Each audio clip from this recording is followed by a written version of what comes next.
जय हिंद साथियों। मैं आप सभी के सामने उपस्थित हूँ एक कविता लेकर के, जो रचित है अजय दुर्गे जी के द्वारा और बहुत ही प्रासंगिक कविता है कि उसकी शुरुआत ऐसे कि दो कवि मेरे सामने बैठे हैं।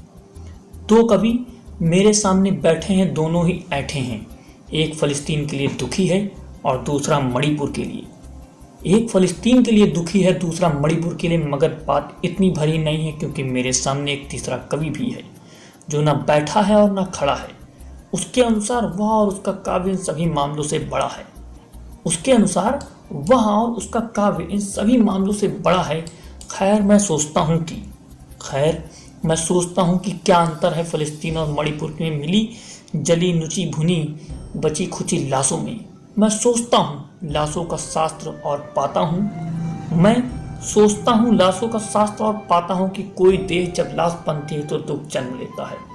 मगर क्यों सिर्फ हम उन्हीं लाशों पर दुखी होते हैं जिसकी गंध हमारी नाक और आत्मा को फटने लगती है।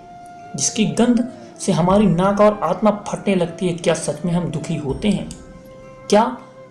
दुखी होते हैं? पहला कवि कहता है दुख का समीपता से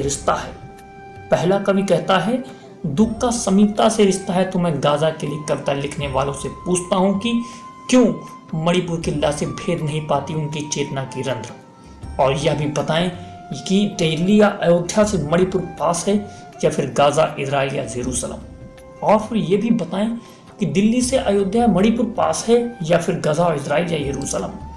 और यदि ऐसा नहीं है, दुख का समीपता से रिश्ता नहीं है।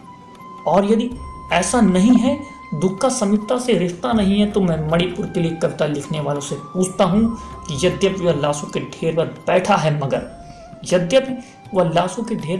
है, मगर उस लाशों में गाजा शामिल क्यों नहीं है? मगर उसमें गाजा की लाशें शामिल क्यों नहीं है? और कवि जागता है।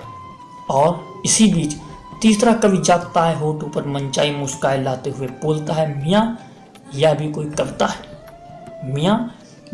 कविता है। अरे कविता फलाना है, ढिमका है। मैं उसे नहीं सुनता। मेरे लिए वह मुर्दा है। मैं वहां से उठ जाता हूँ। और यद्यपि वे तीनों बड़े कवि नामी सिद्ध हैं, मगर मेरे लिए तीनों शुतुरमुर्ग हैं, गिद्ध हैं। और इसीलिए मैं किसी को नहीं सुनता। और मैं इसीलिए उनमें से किसी को नहीं सुनता।